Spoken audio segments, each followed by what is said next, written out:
The wallet lay in the mouth of the alley, black leather stark against dirty snow, reflecting the neon glow of the club sign above. Mary Abraham nearly walked past it entirely, her mind locked on the eviction notice taped to her door that morning, and the 73 cents left in her checking account.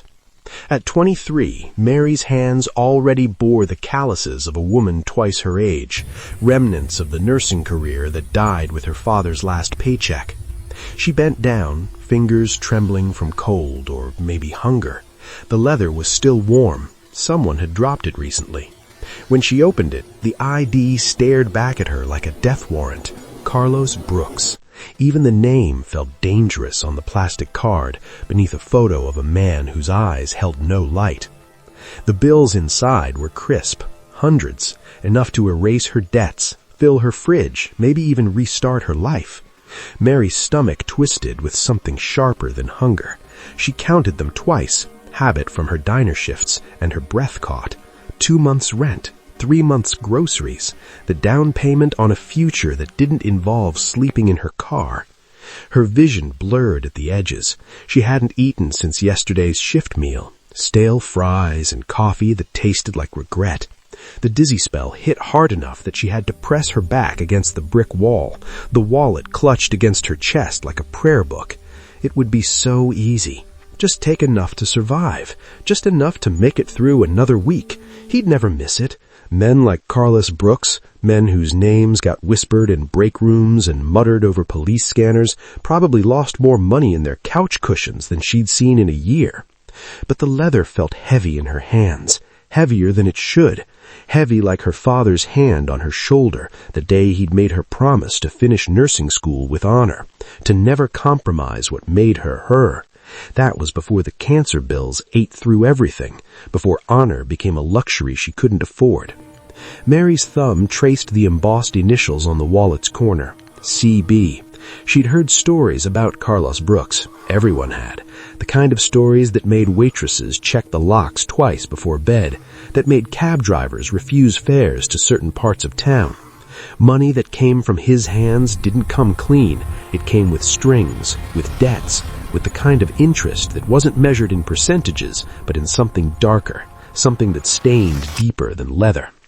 She thought about her empty apartment, about the landlord's final warning, about the gnawing ache that had become her constant companion.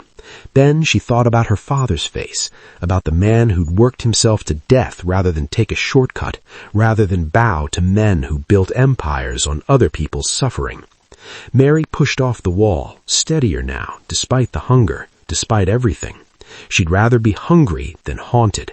She slipped the wallet into her coat pocket and turned toward the address on the ID card. Her decision made. She would return it, every cent accounted for, and then she would walk away from Carlos Brooks and whatever test the universe was offering her tonight. Some ghosts, she decided, were better left undisturbed. The glass tower didn't have a front door. It had a threshold. Mary stood on the sidewalk outside, watching men in black suits filter in and out like blood cells through an artery. The building seemed to pulse with its own dark heartbeat, all sharp angles and tinted windows that reflected nothing but her own small shape against the winter sky.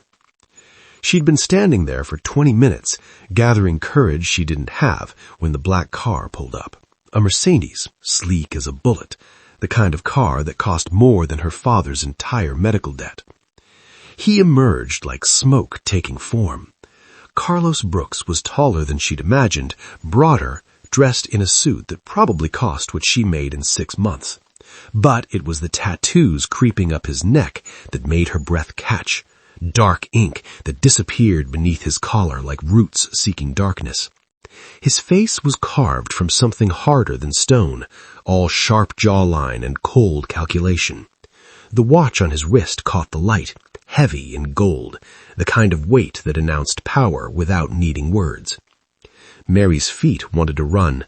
Every survival instinct she possessed screamed at her to drop the wallet and disappear into the anonymous gray of the city. But her father's voice was louder than fear. She stepped forward. "Mr. Brooks." Her voice came out steadier than she felt.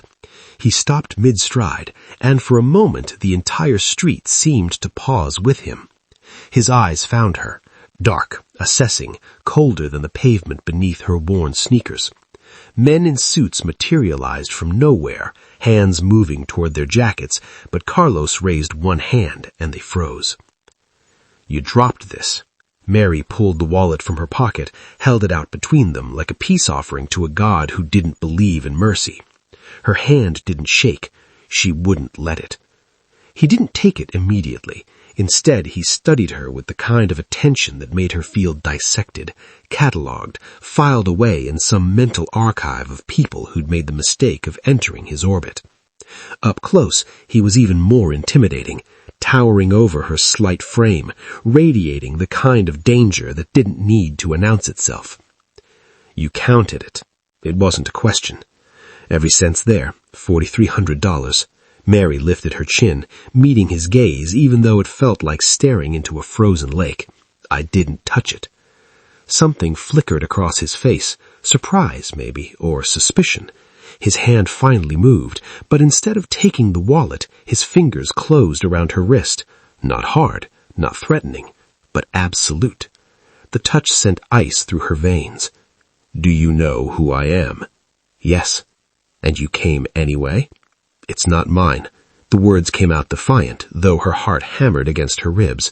"I don't take what isn't mine, not from anyone." Carlos Brooks stared at her for a long moment, and Mary saw something shift behind those dead eyes, a spark of interest, perhaps, or the beginning of something more dangerous than anger. Carlos didn't release her wrist. Instead, he turned toward the building's entrance, his grip firm enough to make his intention clear. Mary had two choices: follow or be dragged. She chose to walk. The lobby was all black marble and silence. Her sneakers squeaked against the polished floor, each step announcing how utterly she didn't belong here. The elevator ride was worse, 47 floors of suffocating proximity to a man who radiated menace like heat from asphalt. His cologne smelled expensive. Everything about him smelled expensive, except for something underneath. Gunpowder, maybe, or the metallic tang of old violence. The office at the top was exactly what she'd expected. Floor-to-ceiling windows overlooking a city that looked small from this height. Leather furniture that probably cost more than a car, and a desk made of wood so dark it seemed to absorb light. Carlos finally released her, moved behind his desk, and pressed a button on his phone. "Bring it up." Mary stood in the center of the room, feeling like prey in a predator's den. She wanted to ask what he was doing, but her throat had gone dry. The adrenaline that had carried her this far was starting to fracture, letting the fear bleed through. A man entered, one of the suits from downstairs, carrying a metal briefcase. He set it on the desk with a heavy thud and left without a word. Carlos opened it with 2 sharp clicks. The cash inside was bound in neat stacks, crisp bills that seemed to glow under the office lights. More money than Mary had ever seen in one place. More money than she'd see in a lifetime of double shifts and stale fried dinners. $43,000. Carlos's voice was flat, clinical. 10 times what was in the wallet. He pushed the briefcase across the desk toward her. "Take it. Admit you kept the wallet because you wanted this. Admit you came here hoping for a reward." Mary stared at the money. Her stomach was eating itself. Her landlord's number was probably already in her phone, mid-dial for the eviction. Her bank account had 2 digits, and one of them was a 0. This money could change everything, could give her back the life that cancer and poverty had stolen.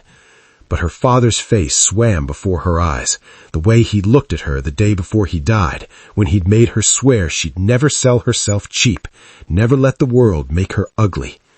"No." "No?" Carlos leaned forward, and for the first time she heard something like emotion in his voice. Disbelief, maybe, or anger. "I didn't want your money. I don't want your money." Mary's voice shook but held. "I came because it wasn't mine. That's it. That's all. Everyone wants something. Then I guess I'm not everyone." She turned and walked toward the door, each step feeling like pulling free from quicksand. Her hand touched the handle.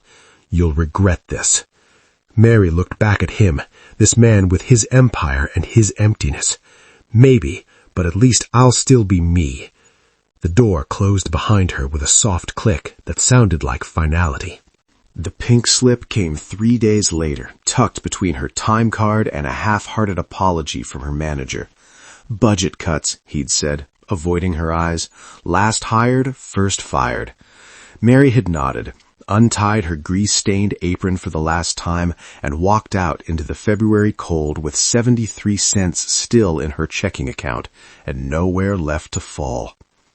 She should have seen it coming, should have recognized the too convenient timing, the way her manager had stammered through the explanation like he was reading from a script. But desperation had a way of making you blind to patterns, deaf to warnings. The eviction notice arrived the next morning. 72 hours to vacate. Mary sat on her apartment floor surrounded by boxes she couldn't afford to fill and wondered if Rock Bottom had a basement. Her phone buzzed.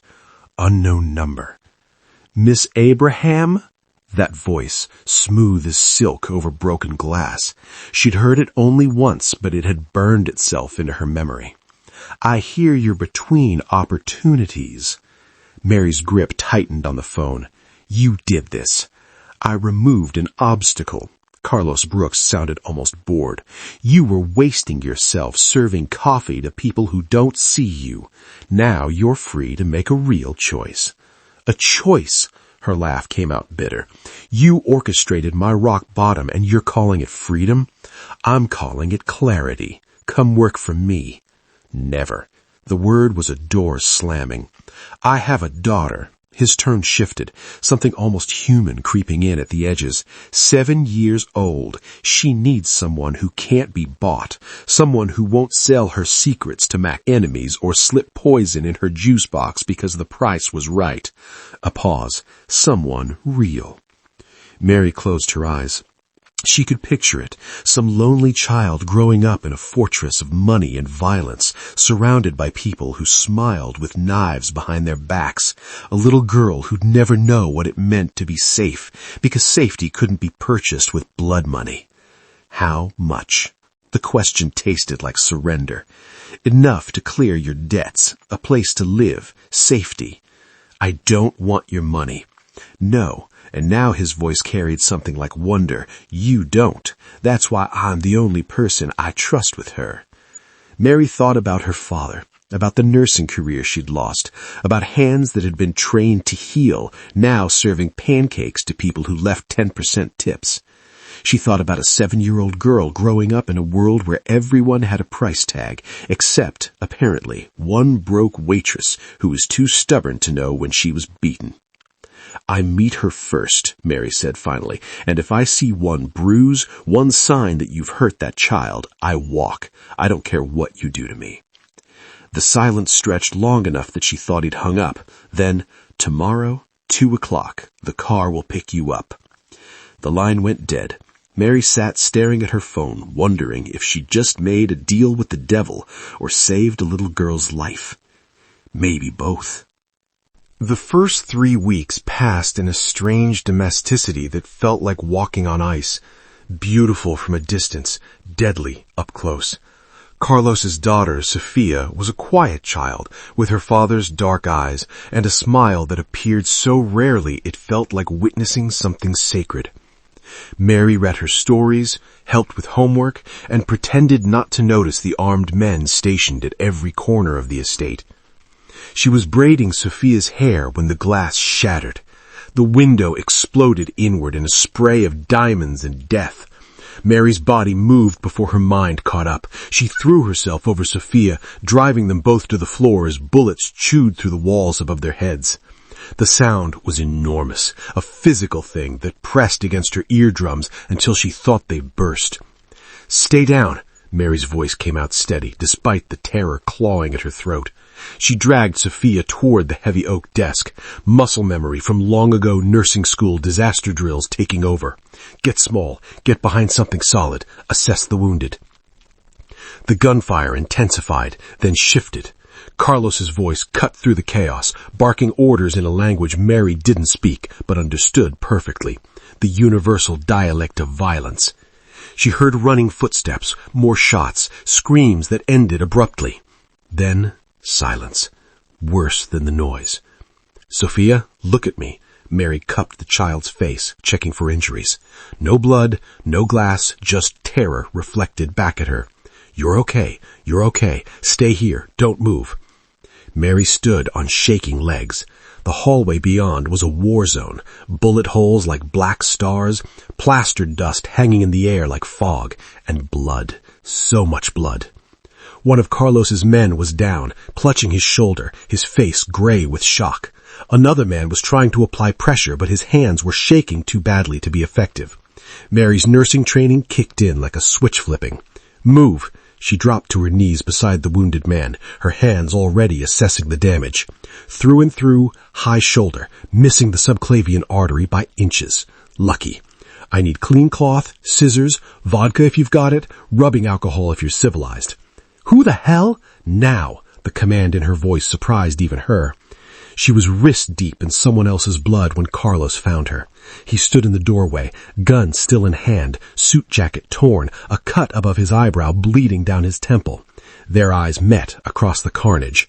Mary didn't flinch. "You're next. Sit down before you pass out and make my job harder." Something shifted in his expression, that cold mask cracking just enough to show the man underneath. He'd expected her to run, to scream, to dissolve into the helpless civilian she was supposed to be. Instead, she'd stayed. She'd fought, not with bullets, but with the only weapons she had, her hands and her courage. Carlos sat, Mary worked, and somewhere in the blood and bandages, the balance between them changed forever. They found her in Sophia's room 3 hours later, the child finally asleep against her shoulder, both of them still covered in plaster dust. Carlos stood in the doorway, his cut freshly bandaged, her work, watching them with an expression she couldn't read. "Come with me." Mary extracted herself carefully, tucking Sophia under a blanket embroidered with stars.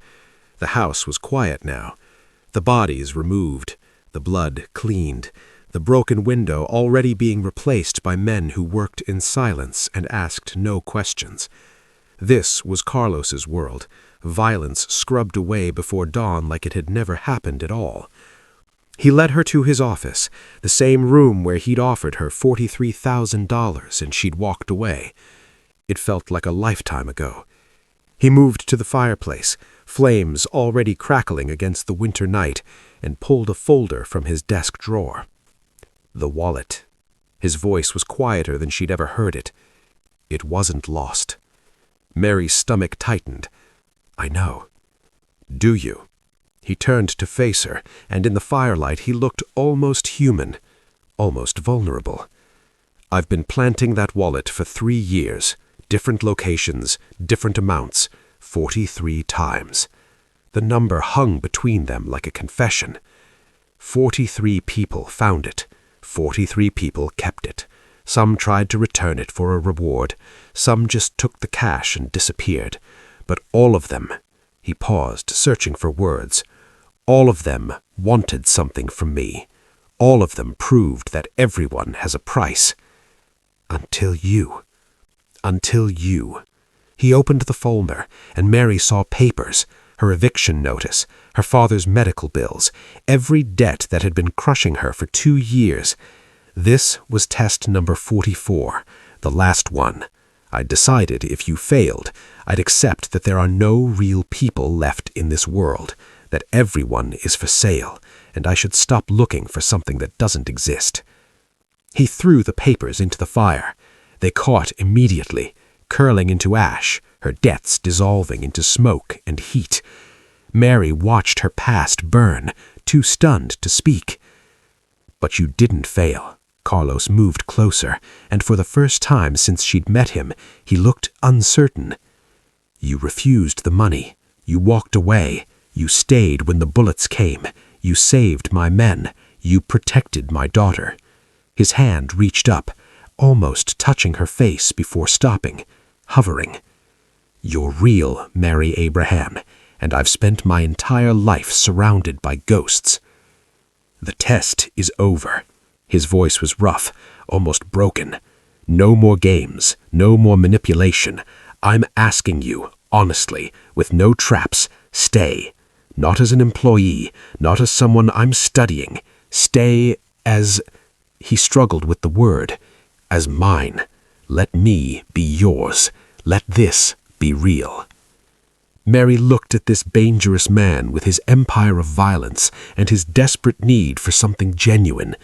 She thought about her father, about honor, about the strange truth that sometimes the most broken people see you clearest. "Okay," she whispered. "Real." 6 months later, Mary stood in the garden watching Sophia chase butterflies between rose bushes that cost more than most people's cars.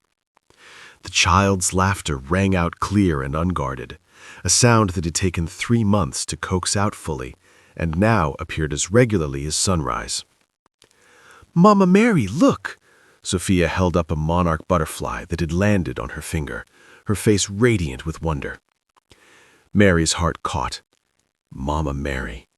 The name had started hesitantly, a question more than a statement, but now it fell from Sophia's lips as naturally as breathing. She knelt beside the girl, admiring the butterfly's wings.